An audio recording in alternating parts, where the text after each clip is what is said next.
Hi, second graders. It's Mrs. Hughes, ready to do some more grammar with you.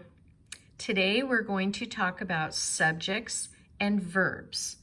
We're going to learn how to make the subject and the verb agree or match. If you remember, we talked about subjects and predicates. So it's very similar what we're talking about here because the verb is going to be in the predicate, okay? So remember, the noun or the subject tells whom or what the sentence is about. And the verb, the predicate, tells us what happens, okay? So if we look at this first sentence, a lion roars loudly, and then the second sentence, two lions roar loudly. Okay, so we have lion for the noun and roars for the verb or the predicate. And then we have lions in the second sentence and roar in the second sentence for the verb, okay? So those are the nouns, lion and lions, and then roars and roar is the predicate, the verb, okay? Which one of these is plural or tells about more than one? Right, it's this sentence right here. Two lions. Okay, how do we know that this is more than one besides that it says the number two? Okay, we know that this is plural because of the S that is added to the end of lion. Now, the verb in this second sentence is different from the verb in the first sentence. Okay, so this one does not have an S and this one does. Why do you think the verb is different? The verbs have to match or agree. So I'll use those words interchangeably, okay? So they have to agree, they have to match with the number that the noun is talking about. So when a subject is talking about one person or one thing, we usually add an S at the end of the verb. When the subject of a sentence tells about more than one person or a thing, or the word is I or you, we do not add anything to the verb. Okay? You'll see as we go, you'll even hear them and how they sound. And you'll be able to pick up on it also. But that's the general rule, okay? When we're talking about one, then we add the S to the verb. When we're talking about more than one, then we do not add an S to the verb. Okay, number one, the monkeys hide in the tree. Does monkeys tell about one or more than one? Right, it tells about more than one.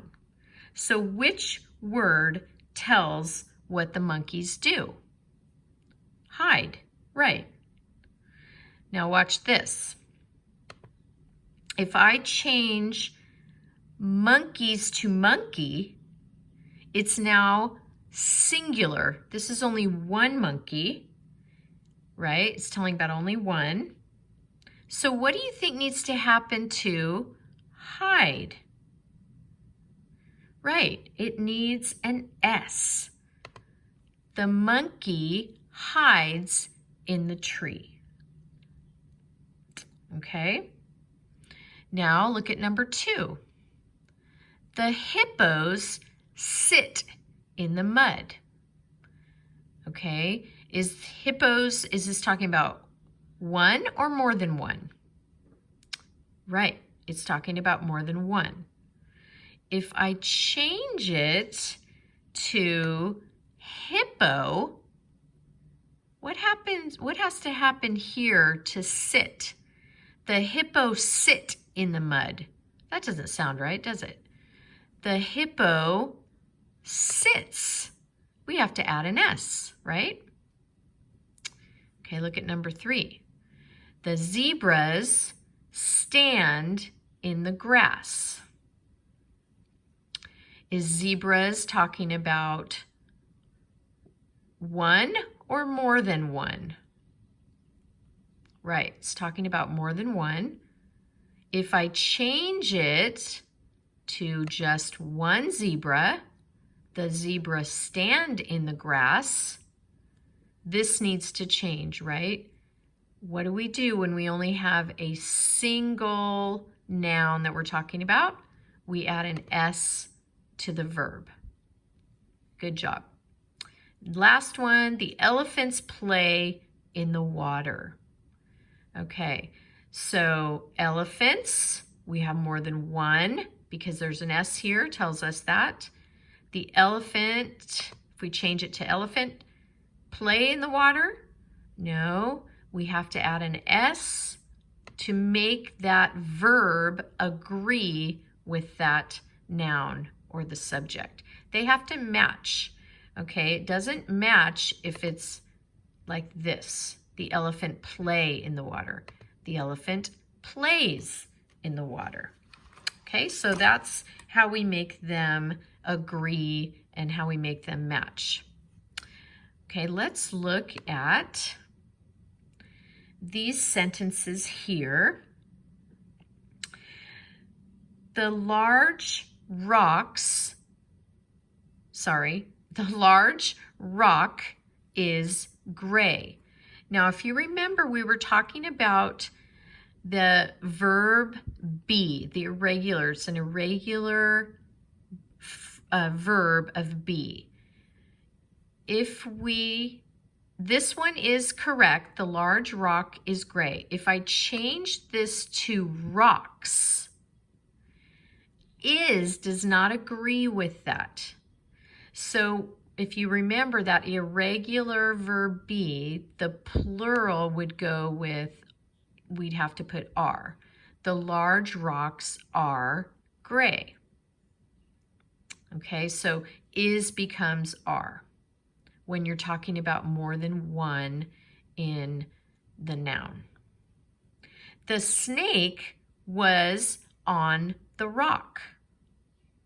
That verb and subject, they match. The snake was on the rock. What if we have more than one snake? The snakes was on the rock. No, that doesn't work. So again, this is sort of the irregular verb be. We change it to were because it was also past tense. The snakes were on the rock. That makes sense, and you see that those two agree, the subject and the verb.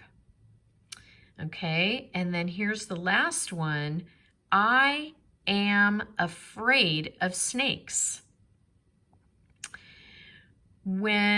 So this is correct, talks about one person, and when we have one person, we use am.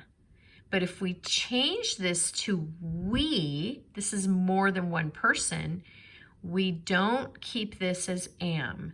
We go back to that verb be, changing it to are. We are afraid of snakes. Okay, excellent job. So what you're going to do now is you are going to do page 47 in your student skills book, in your grammar book, and just do page 47 for now. and then we will be back again tomorrow for the next part. Okay? Great job, boys and girls. Take care.